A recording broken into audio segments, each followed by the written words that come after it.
Nam mô Đức Bổn Sư Bụt Sát Gia Muni. Namo Shakyamuni Buddhaya. Dear beloved Thầy, dear Sangha, con ngồi ở cái góc này, ở chính giữa lòng của đại chúng, I'm sitting here in the heart of the Sangha, listening to the sounds of the bell, the calls of the Buddha. I feel this deep happiness, a peace, bao trùm lấy trong tâm con, trong cái khoảnh khắc, and shrouds my heart, my consciousness, the sound of the bell.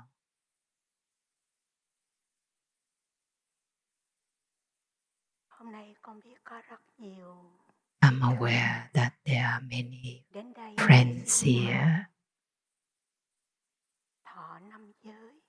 And there are also those who are here to receive the 5 mindfulness trainings, to take refuge in the 3 jewels, the Buddha, the Dharma, and the Sangha. And I'm very happy for you that you have found a path of coming home.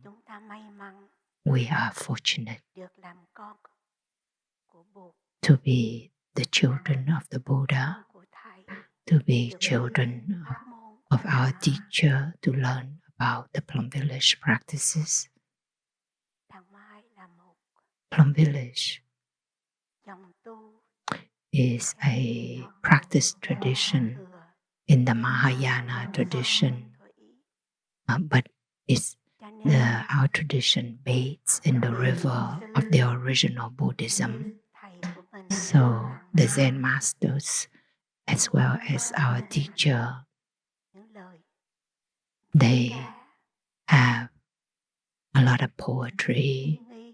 They use images to teach us the way of practice in our daily life. We receive the 5 trainings, the 14 trainings, in order to go towards the direction of beauty, of wholesomeness. Our teacher is a Zen master in the 20th, 21st century. Our teacher gives us a very pragmatic look, a way of looking at our life, at our practice. Perhaps we don't like the word Buddha. We may not understand what it means, but when Thầy calls the Buddha the awakened one, the one who is awake, the one who is wake up to our life, that is wholesome and beautiful, that we learn how to take care of ourselves, then it becomes much more concrete and practical for us to follow, to practice. So you have come, even for those who are here for the first time, you read Thay's books, you look for a spiritual practice, spiritual direction. You may look for the Buddha, but when you arrive here in this meditation hall, you don't see any statue, any Buddha statue, because we practice signlessness. The Buddha is in each one of us. As we practice, that Buddha manifests. And the symbol of Plum Village is this 1 pillar temple that you can see on the big glass. 1 pillar temple with smriti, samadhi, prajna means mindfulness, concentration, and insight. So with our practices, we cultivate mindfulness, concentration, and with concentration, we have insight. So we feel,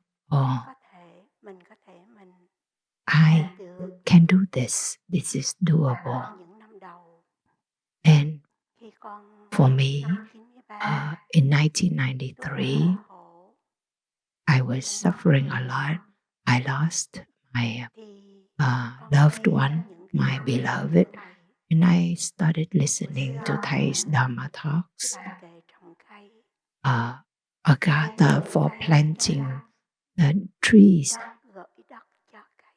The trees entrust themselves to the earth, and the earth entrusts herself to the trees. I entrust myself to the Buddha, and the Buddha entrusts himself to me. I was driving and I was listening to this cassette, and I found a place to stop, and tears were rolling down my cheeks. I couldn't drive anymore, so I had to stop and allow my emotions to calm down, because for so many years I did not realize this. I was this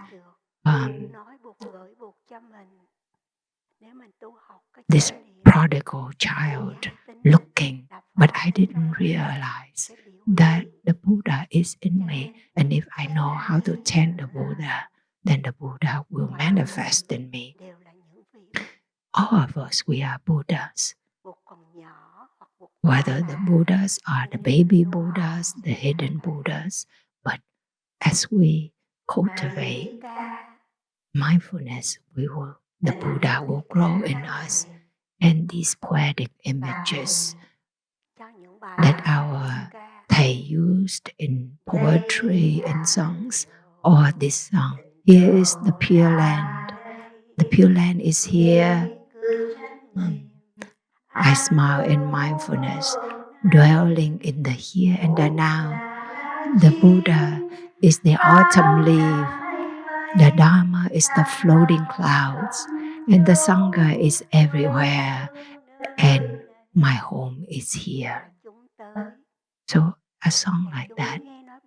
When you hear the Buddha is the autumn leaf, you cannot accept that. You want to find a majestic Buddha. A leaf is so ordinary. How can a leaf be a Buddha? But as we practice, it's a process of practice. We discover, we reflect, and although I am older, but I'm still curious. I want to find my own answer. And when I heard that, Thầy also Thay's poem, every pebble, every blade of grass will sing the song of no birth and no death. But when I heard that the Buddha is the autumn leaf, I have been contemplating on this. What does it mean? Can we see the Buddha in the autumn leaf? Let us enjoy a sound of the bell. Enjoy our stable posture. Come back to our true home right inside us.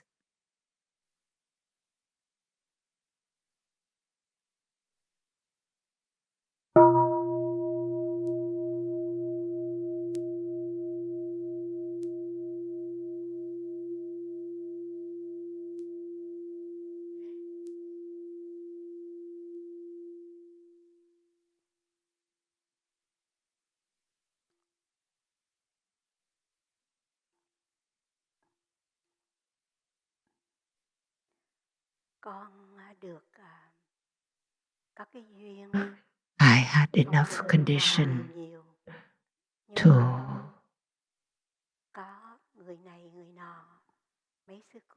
have many people who help me, sisters who give me books so that I can learn and discover. Recently, I read a book about plants. I was so interested in that. The leaves have a very beautiful life. It also helps me understand more, to be more mindful, to cherish more. For example, the pine needles, actually the maple leaves, when they ripen, in the winter, the trees may not have any leaves, but they are nourishing themselves from within. A pine tree, the leaves may be or get very heavy with the snows, and that is why the leaves have to fall so that it can be lighter, and the tree will collect its energy to nourish itself from within, so that in the spring, then they can give out new leaves, and then the leaves will turn in the autumn, and the leaves will ripen in different kinds of trees, like deciduous trees, and when they turn red, it is a whole process, a whole journey. And when the leaves turn red, for example, it means that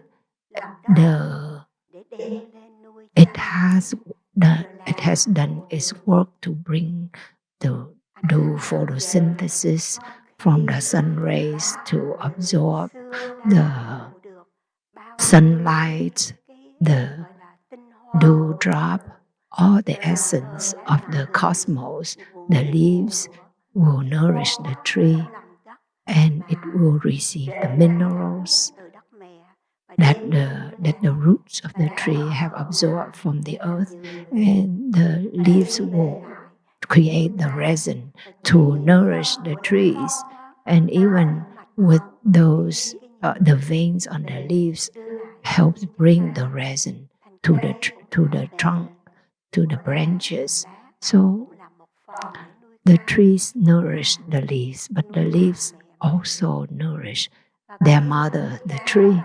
And when the leaves turn, the maple leaves turn red, turn yellow, all the nutriment has been absorbed through the spring, the summer, and now all of that is extracted, and then there's no more resin in the leaves. Then the leaves will turn color, and then the leaves fall off. So we see that. And then we can also extract the resin from the maple to make maple syrup to eat with pancakes.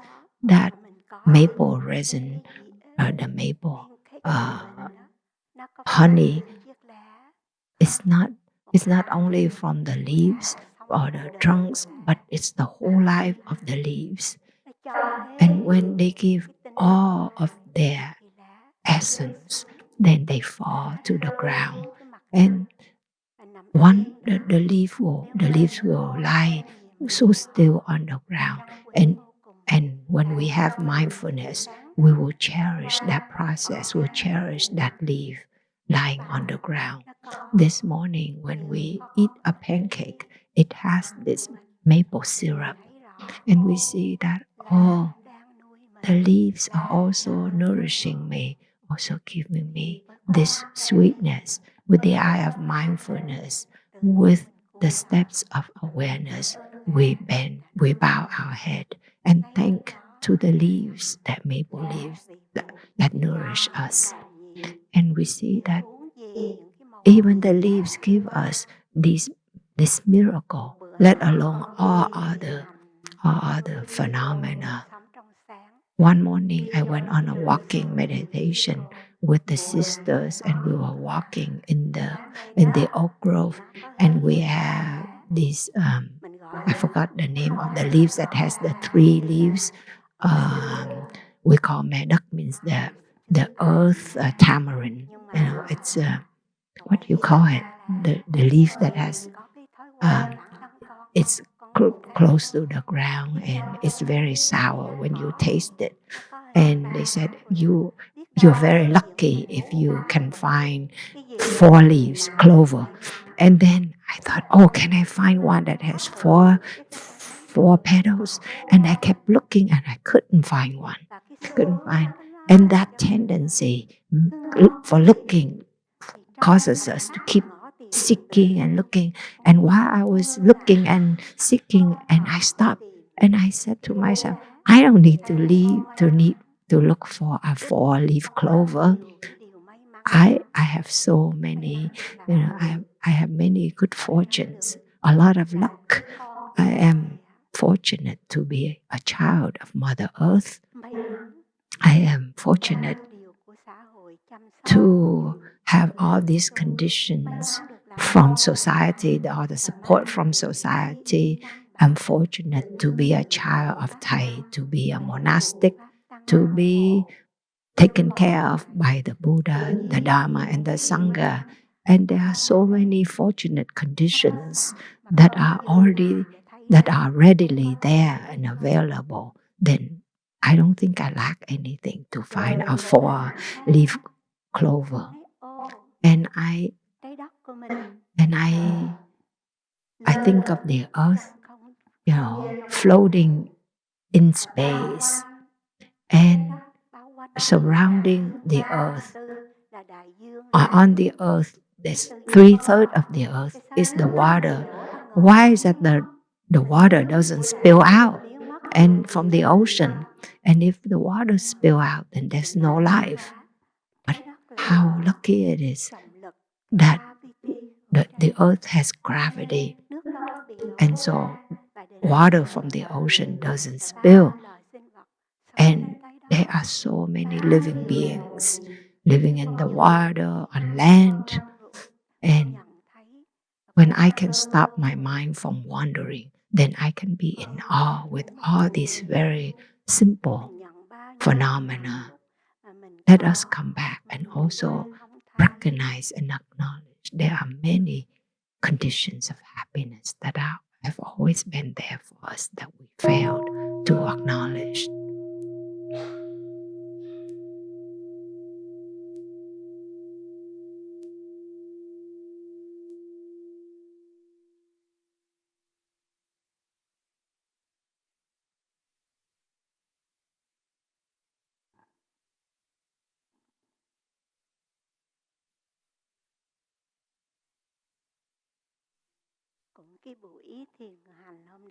It was the same walking meditation that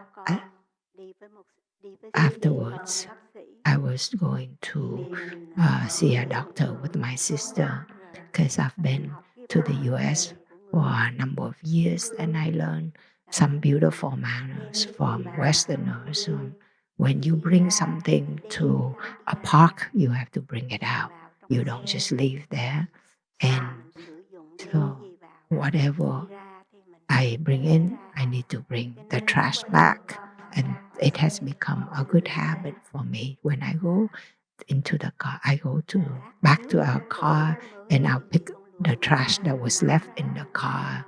So I had a handful of like tissue and this and that others left in the car. And I was looking for a trash bin.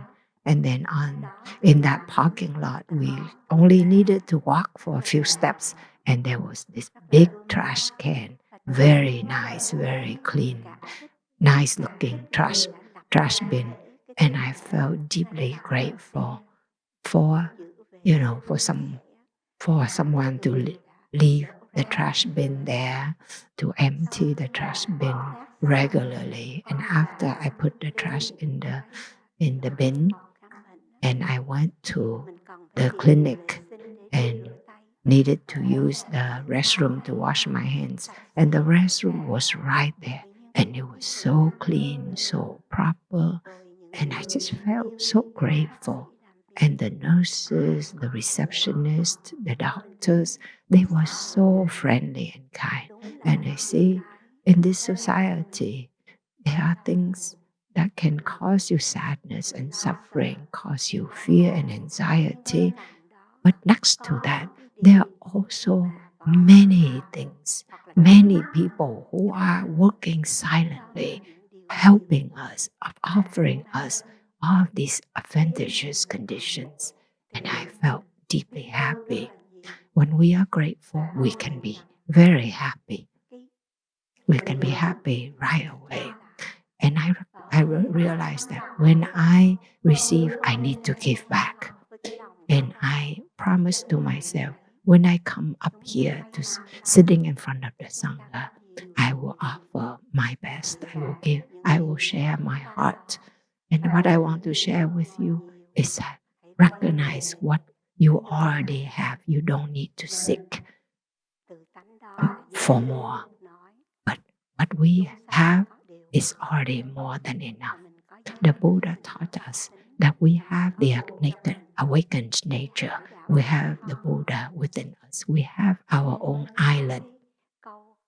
And that is why there's the line that coming back, taking refuge in my own island. Mindfulness is the Buddha shining near and far. When we can come back to take refuge in our own island, we close some doors.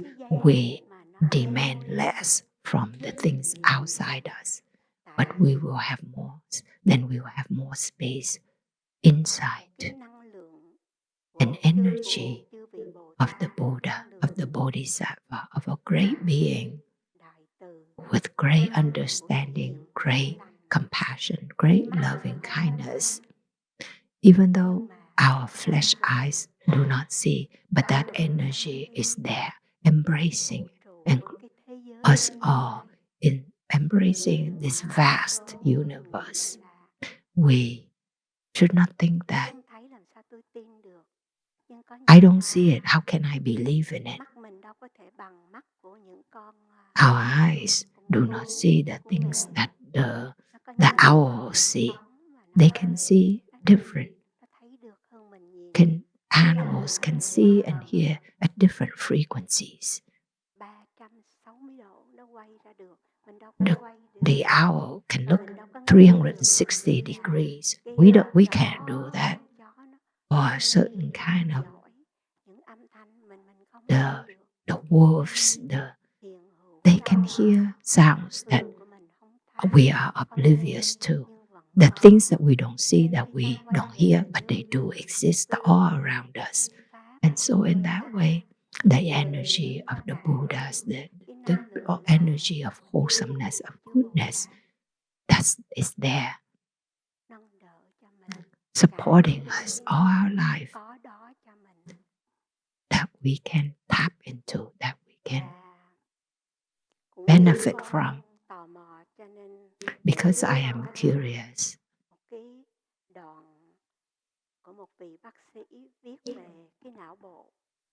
I read different things about the brain, about neuroscience.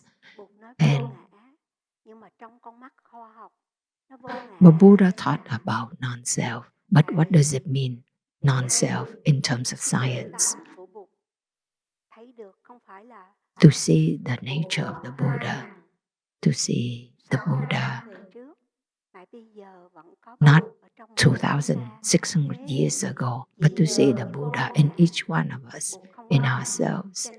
Because the Buddha is non-self, that's why the Buddha can be here. Otherwise, the Buddha's body disintegrated 2,600 years ago, then we would not be able to be in touch with the Buddha. Even a child, we can say that's a Buddha to be. And so my curiosity helps me to learn more about science, to understand more about the teaching of the Buddha. When I read this part talking about the brain, this doctor said that there's no form, sound, taste, smell in this world. There are only different wavelengths and molecules. The particles and the molecules. And so sensations, they are created by the brain. The different sense organs start to do their wonderful work by converting these the photons or the pheromone or these molecules into these chemical signals and then electrical signals, and these signals are transcribed and translated into sight, sound, smell. And so only some sensations that we experience that we are aware of, but most of these sensations we are not aware of. This is from neuroscience. And we see when these signals, these particles, these waves in the air that are received by our sense organs and translated by the brain, and only a very tiny part of reality that we are aware of. We are not even aware of 1% of all these, more than it's 99.9999% that we are not aware of all these stimulation. And just like what the Buddha said 2,600 years ago, the Buddha said, as long as we are still caught in the sign, wherever there is a sign, there's that appearance, there's deception. That is why we need to dwell in the non-sign, the signlessness, so that we are not deceived. It's like we should not look for a gigantic Buddha statue, to look for the Buddha, to ask for some grace, for some blessings, but we find the Buddha from within, the Buddha without sign, the temple, the sacred temple within us, right in our body, but with our mindful breathing. We bring oxygen to each cell of our body, to each red blood cell. And those red blood cells will bring the oxygen to the different cells in our body. So with mindful breathing, we bring that oxygen, we bring that energy to all the cells in our body.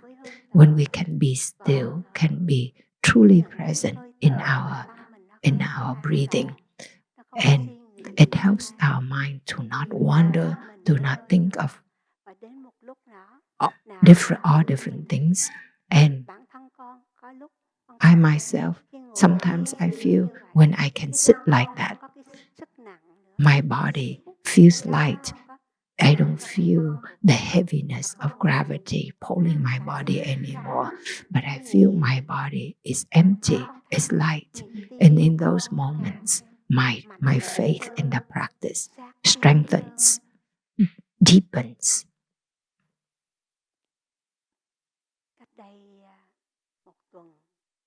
About a week ago,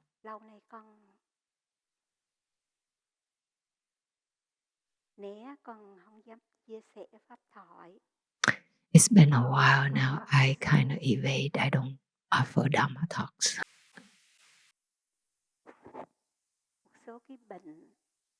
I've gone through some health problems, and it has affected me. It caused me to slow down, to be so slow, even in my speech or in my thinking. It has caused me many problems, and so I kind of stay away. And as I went through treatment, I felt so grateful for this country. It costs a lot of money for my treatment. And I felt I need to repay my gratitude. And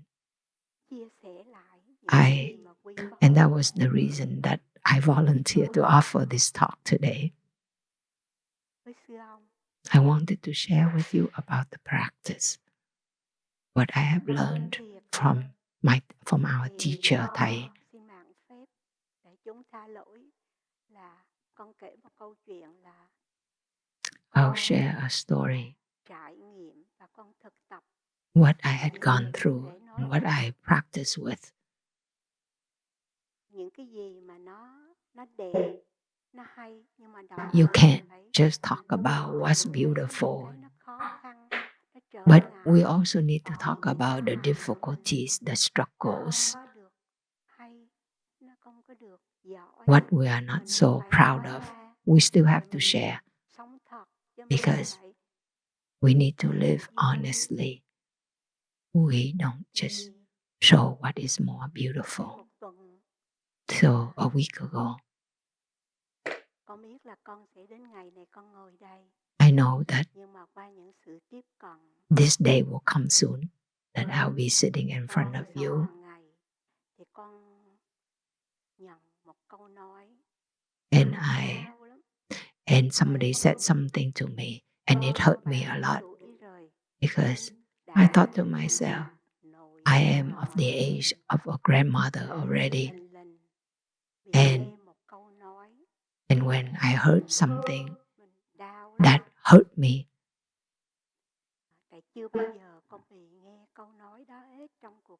nobody ever told me that.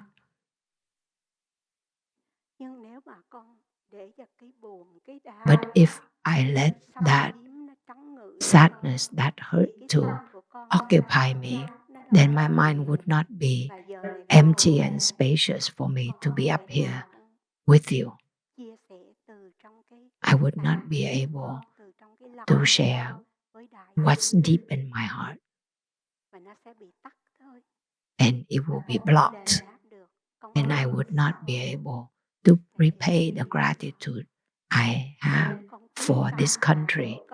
And I was determined to. Sometimes I practice half-heartedly. I may not practice as well as some of my sisters, but I was determined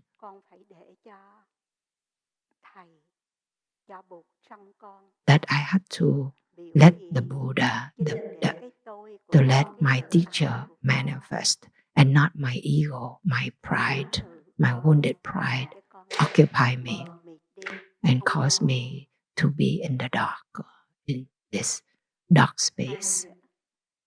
Thế thì con cũng may là những bữa đó là trời mưa tầm tã. Thankfully, those days were raining hard, and I just stay in my corner.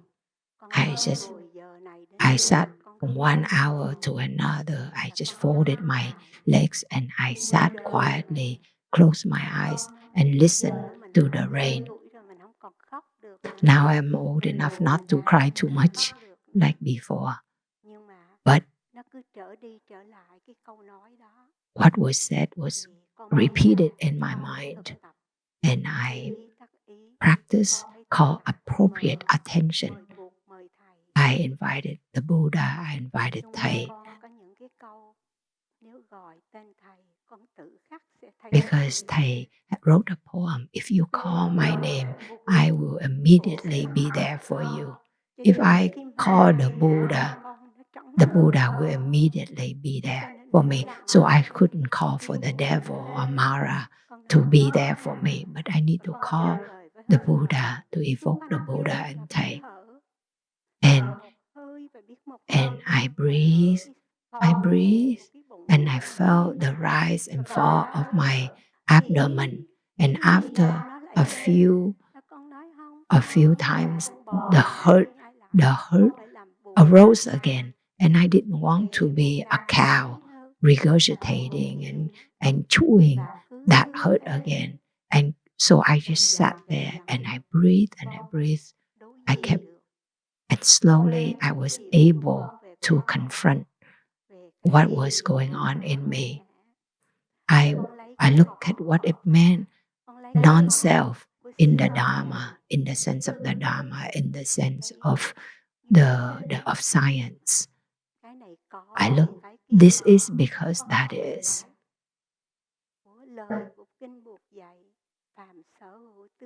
The Buddha taught that wherever there's sign, there's appearance, and there's deception. That wherever there's perception, there's deception. And so looking deeply into that helped me to calm down. The little tiny Buddha in me discover some kind of understanding. And I love myself, and I could love the person who said some hurtful thing to me. And 2 days like that. And on Thursday night, about 8 o'clock, well, then the rain stopped. And that afternoon, there was healing. And by 8 o'clock, it was dark and there was no more rain. And sitting from my room looking out the window, and I saw a very small moon. It's not bright yet, but it was cool.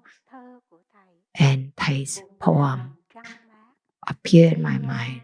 The Buddha is like the fresh full moon soaring in the sky. And when the mind is truly calm and the moon is reflected in the water.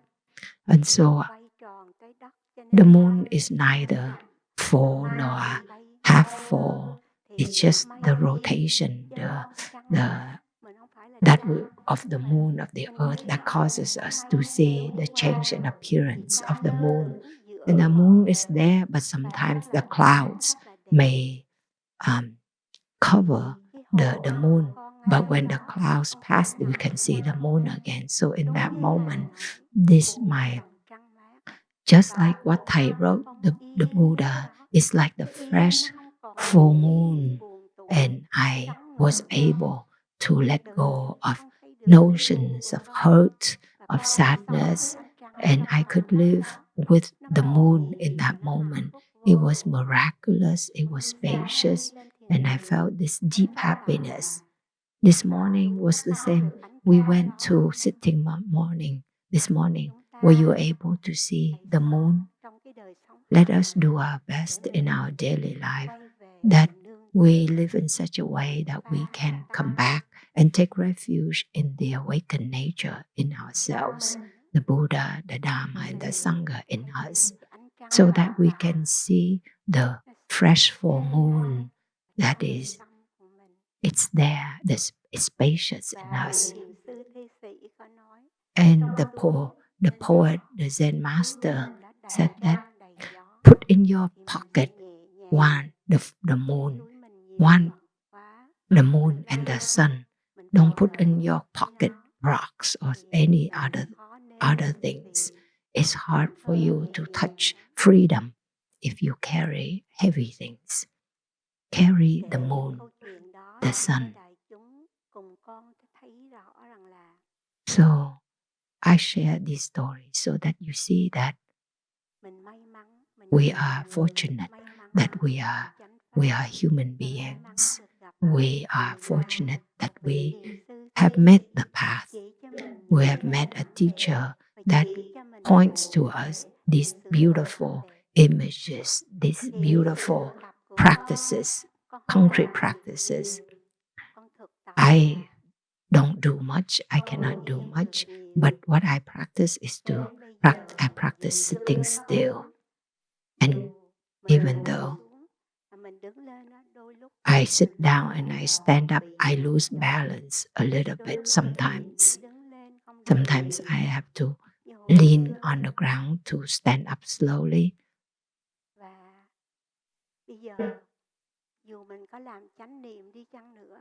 Even when I am mindful, sometimes my hand doesn't follow my command.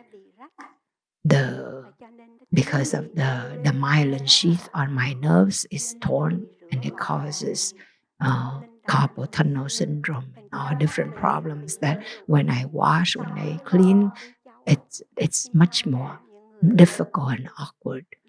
And it is a part of growing old. And when we realize this, we become very empathetic young people, we will have more empathy for our elderly parents or grandparents or those around us.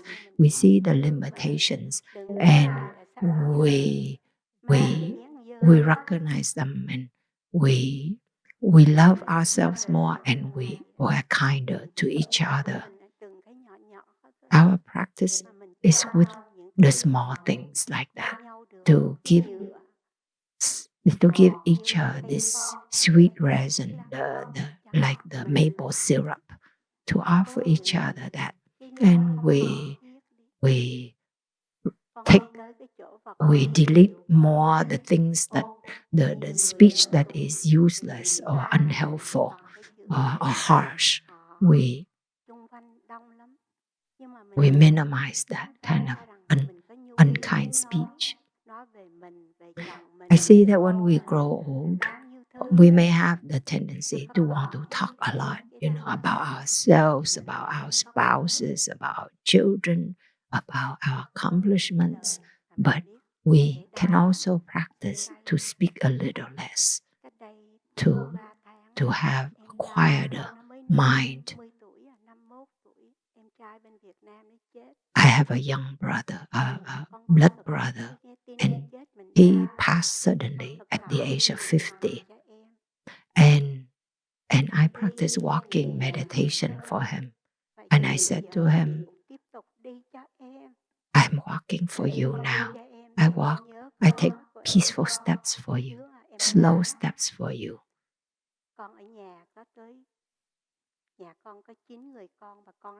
My parents have 9 children. I'm the oldest. So I have 8 younger siblings. And one of my younger siblings said that, this eldest sister, she never scolded any one of us. I never scolded my siblings. I never hit my siblings. And so when my younger brother died, I didn't feel sad, or I didn't feel bad or guilty, because I had never mistreated him.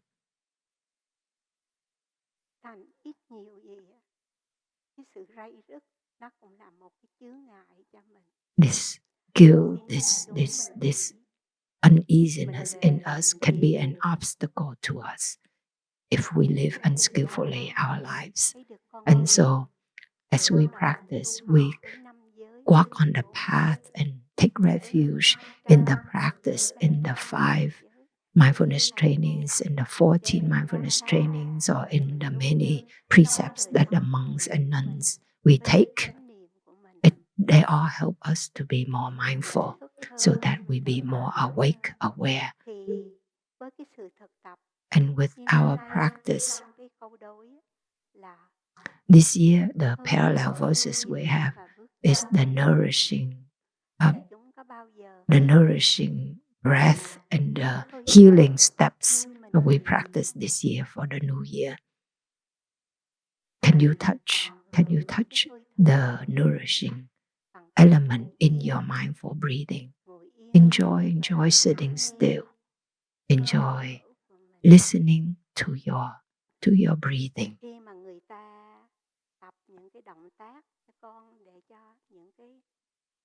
When I go to physical therapy and have these electrical currents running through my arms, I just close my eyes and follow my breath. I didn't say anything.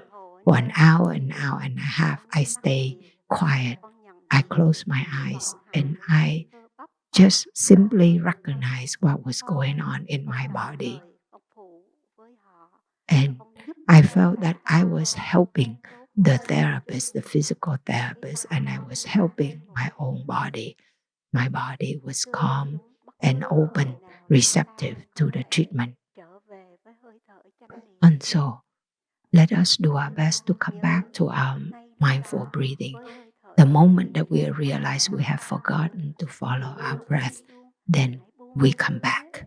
With a sound of the bell or a sound of the telephone, we can come back to the breath and release everything and just loosen our whole body, relax the whole body, let the whole body be filled with this energy of ease, of relaxation. And if we can sit if we are eating a meal and we can truly be there and be relaxed, we can sit down instead of eating and standing and talking at the same time. Eat one spoonful of food at a time. Eat slowly. It's beautiful to watch our teacher Zen master eat. He ate so mindfully and he enjoyed it so deeply. When we eat in mindfulness like that, we eat little but we feel full. But we eat unmindfully, then we eat a lot and we still feel not full. And we walk, but there's stopping in our steps. We walk with our mindful breathing. Each step is a miracle. Each step is nourishment. Each step is healing. That's also a part of our practice. These steps like that give us calmness, equanimity, peace. It gives us a path coming home, so that when there is sadness, anger, anxiety, restlessness, uneasiness in us, then it's easier for us to come home, to be in touch with the energy of the Buddha, of the ancestors in us. And it is that energy of the Buddhas, of the great beings it's that energy, although invisible but very protective of us. When we encounter something traumatic, it still can pass. And if we have lost something great, we can still remind ourselves, it's okay, this too shall pass. It's okay. I don't have to compete. I can learn to release myself, to release what is, so that I can be light in my daily life. Con không biết những cái nhu yếu nó như thế nào mà trong cuộc đời của mình cho đến bây giờ tu được. Up to this point, 23 năm. I've been a nun for 23 years now. Và trước khi đi tu thì before I became a nun, I followed Thầy for 9 years already before I became a nun. And over these past 30 years, I have discovered the needs in me that is to let go. I just want to let go, to release, to not compete, to not fight for something. And I have surrounded me calligraphies written by Thầy. Let go, put down, breathe and be free. Everywhere I have this, my little corner, I have Thei's writing everywhere. It's all about letting go. And the calligraphy, Thầy said, if you call my name, I'll be there immediately.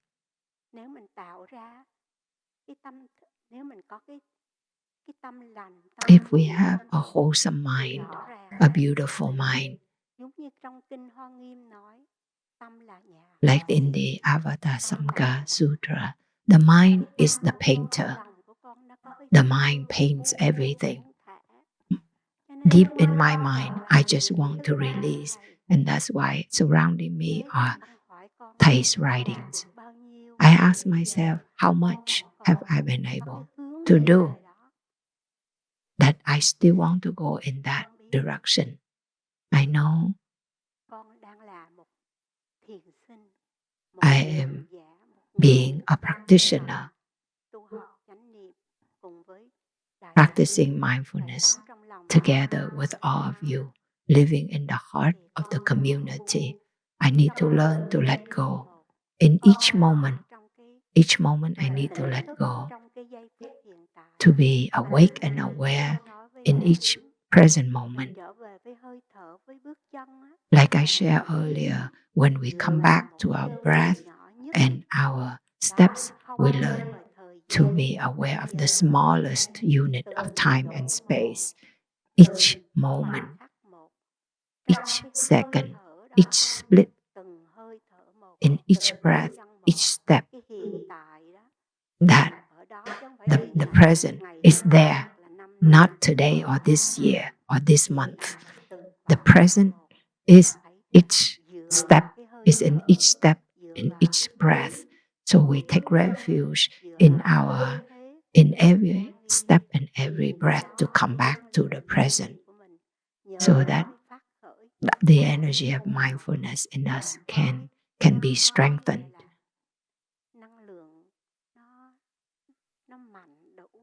so that it can be strong enough.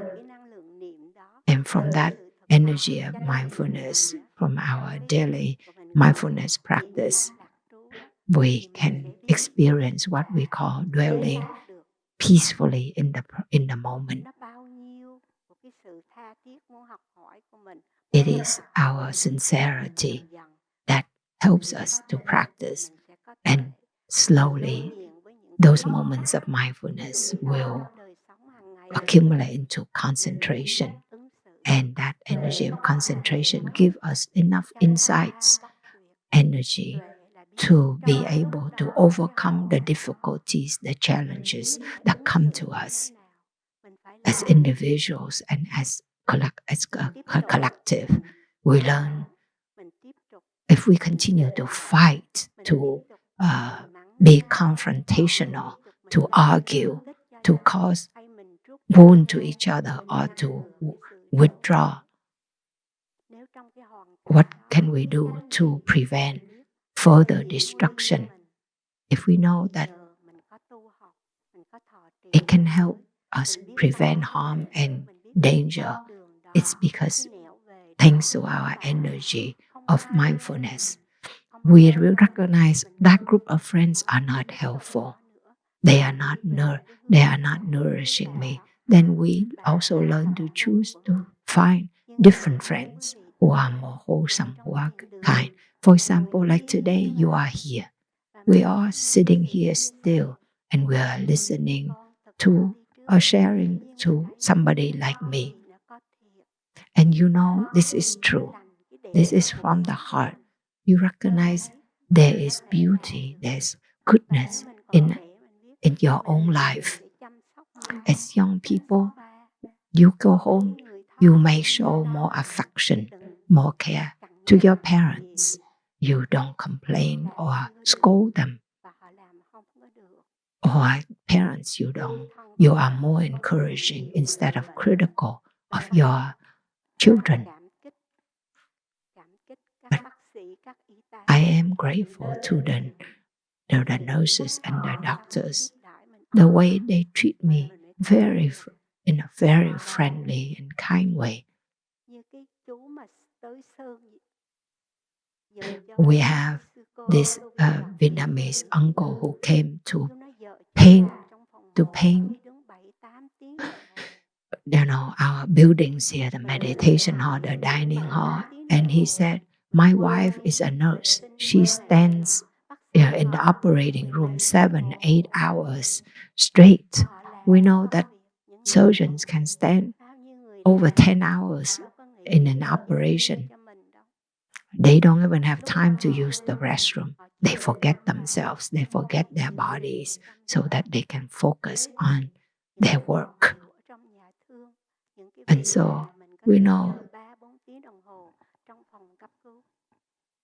all this work, the hospital work, that we need to acknowledge. We remember that there are so many people who are doing their best, their part in their own capacity to help us. Or they give us what they can. Dear community, chú Hồ, Uncle Ho, he didn't mind the time and the effort. He's already 75 years old. Sometimes we mind too much about our personal time, even as monastics. But that uncle, he didn't mind. He gave, he just gave. And so I am learning. I'm learning to receive and I'm learning to give. Like my sister Day said, when you receive, you remember to give back. And so I want to congratulate some of you who are here to take refuge. Today you come to take refuge in the 3 jewels and to take the 5 mindfulness trainings so that you live day by day a life of awakening, of peace, so that you can contribute this energy of love, of goodness to society. Your practice can be an example, can help your children, your grandchildren to see a path 10 years, 20 years later. Perhaps the future generations will know how to take care of the society better, will take care of the earth better without the need to use power, without the need to divide, to discriminate, to cause so much discrimination in society. What can we do for our future generations? What can we do to be like the maple leaf, to contribute? To end my sharing, I'd like to share with you a poem that I wrote. I wrote into a song. 10 years ago, I wrote this poem that I turned into a song. It's how to learn to be a leaf, to allow the leaf to fall, to touch no birth and no death. And I also have that Buddha nature that is there in a leaf. Why don't I learn to live like a leaf? To be a leaf is enough. And I'll sing it to you in English and in Vietnamese.